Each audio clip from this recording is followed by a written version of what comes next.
Olá pessoal, tudo bem com vocês? Eu sou Leandro, professor de Direito, e hoje vamos trabalhar um simulado comentado de Direito Administrativo. O material de hoje já está disponível no grupo de estudos. Daqui a pouco eu vou disponibilizar o QR Code para vocês entrarem. Lembrando, o grupo é gratuito, lá eu envio simulados, questões comentadas, PDFs, aulas. Então já fica até o final e se quiser, o grupo está disponível para vocês. Primeira questão: Rocha e Caio foram aprovados no concurso público para o cargo de policial legislativo da Assembleia Legislativa do Estado de Tocantins e estavam debatendo sobre o dever que a administração pública tem de observar os princípios da sindicabilidade. E o que consiste esse princípio? Vamos lá, alternativa A é a previsão de que a intervenção estatal deve ocorrer apenas nos casos em que mostram-se necessária, em razão do caráter subsidiário. Alternativa B, o controle finalístico pelas entidades políticas das atividades desempenhadas pelas entidades de administração pública indireta. Alternativa C, possibilidade jurídica de submeter-se efetivamente qualquer lesão de direito a algum tipo de controle. Alternativa D, exigibilidade que o agente público atue não apenas dentro da legalidade, mas também de modo a conciliar sua atuação com a vontade popular. Pessoal, quero que vocês marquem qual a alternativa correta. O gabarito é a letra C.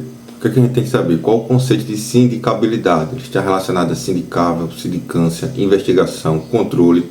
Se a gente for pelo doutrinador Moreira Neto, o princípio da sindicabilidade consiste na possibilidade jurídica de submeter-se efetivamente qualquer lesão de direito e, por extensão, as ameaças de direito a algum tipo de controle. Portanto, o que é que quer dizer esse princípio?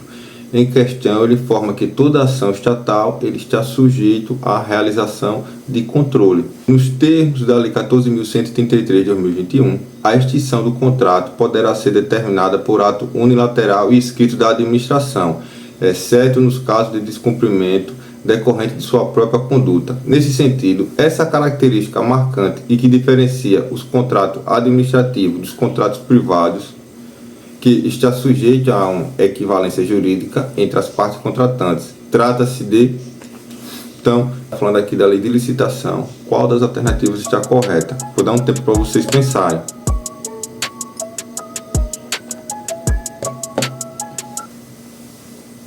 O gabarito é a letra E. Trata-se de cláusulas exorbitantes que consistem em poderes, prerrogativas conferidos à administração pública a fim de que o interesse público possa prevalecer sobre o interesse particular.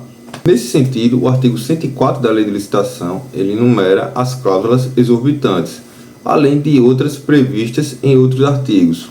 Lembrando que no direito privado, em geral, não existe a figura da extinção unilateral de um contrato, bem diferente no direito administrativo, onde vai ter o princípio da supremacia do interesse público sobre o particular. A partir desse princípio surge a possibilidade da administração de extinguir unilateralmente um contrato administrativo. Em outras palavras, em determinadas situações, o particular ele é obrigado a aceitar o fim do contrato pela vontade da administração. Então, pessoal, vamos agora para a terceira questão. Com relação aos princípios da administração pública, assinale os itens a seguir. Você vai marcar certo ou errado.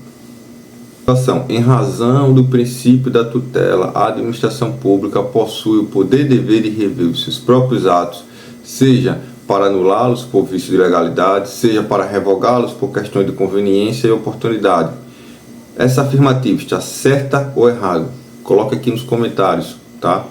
Olha, está errado. Esse é o conceito do princípio da autotutela. A autotutela representa o controle que a administração pública exerce sobre os seus próprios atos. Tem até uma súmula, que é a 473, que diz que a administração ela pode anular seus próprios atos quando eivados de vícios que os tornem ilegais, porque deles não se originam direitos, ou revogar por motivo de conveniência e oportunidade, respeitados os direitos adquiridos e ressalvados, em todos os casos, a apreciação judicial. 4. Com relação aos princípios de administração pública, analise os itens a seguir.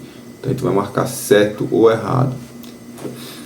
Pelo princípio da segurança jurídica, será observado interpretação de norma administrativa de forma que melhor garanta o atendimento do fim público a que se dirige, vedada a aplicação retroativa de nova interpretação. Essa afirmação está certa ou errada? A afirmação está correta. A segurança jurídica é um princípio geral do direito, aplicável a todos os ramos e que tem por objetivo manter o status quo, resguardar a estabilidade das relações jurídicas e, no âmbito administrativo, conferir previsibilidade à atuação estatal. Na seara administrativa, pode ser visualizado como um instrumento para resguardar o particular quanto a mudanças abruptas ou surpresa da atuação administrativa. No âmbito federal, o princípio da segurança jurídica encontra-se explicado pelo texto de lei 9.784 de 1992, tá? Então fica atento a isso aí.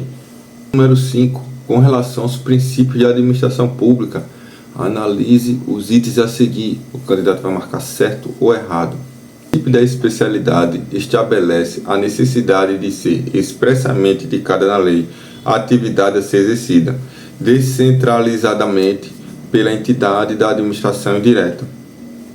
Essa afirmação está certa ou errada? Vou dar um tempo para vocês pensarem enquanto eu tomo um pouco de água aqui, tá certo? Vamos lá, pessoal. O gabarito está correto. No princípio da especialidade se fundamenta a ideia de descentralização administrativa, por meio da qual o Estado cria, mediante lei, tá, pessoas jurídicas que se especializam na prestação de serviço ou exploração de determinada atividade econômica.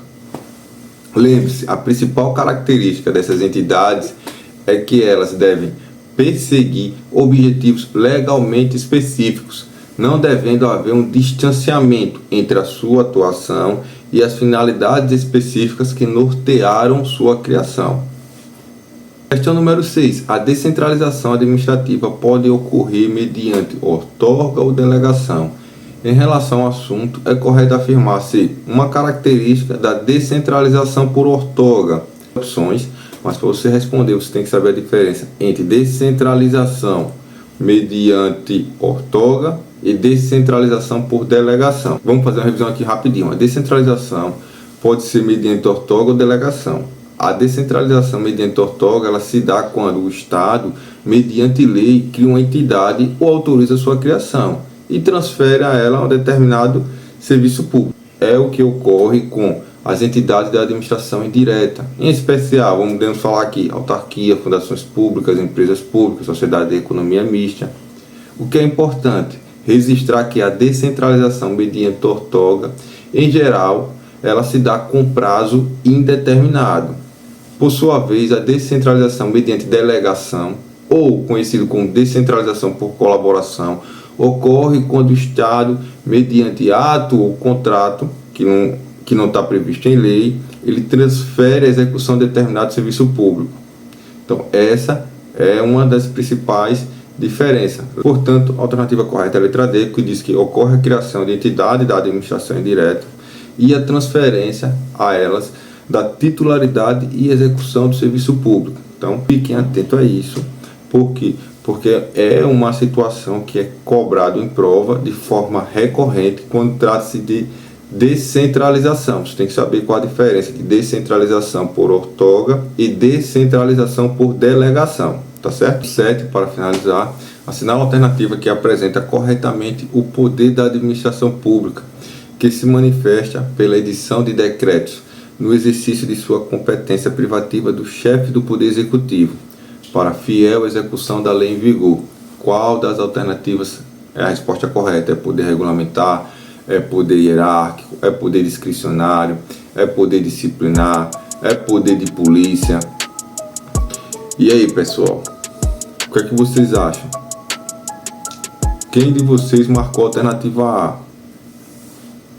Realmente, o poder regulamentar ele expressa a competência normativa da administração pública. Em regra, ela se manifesta na forma de decretos que é emitido pelo chefe do Poder Executivo. Então, para encerrar, pessoal, esse foi o simulado de hoje. O material completo ele já está disponível aqui no grupo de estudos. Eu vou disponibilizar o QR Code aqui na tela, se vocês quiserem entrar no grupo. É um grupo totalmente gratuito. E lá vocês vão receber simulado, PDF, aula, questões comentadas, material para concurso, tá? É um grupo que é para a gente interagir. Então, aponta a câmera para o QR Code e entre agora. Então, pessoal, sigam forte nos estudos e até a próxima.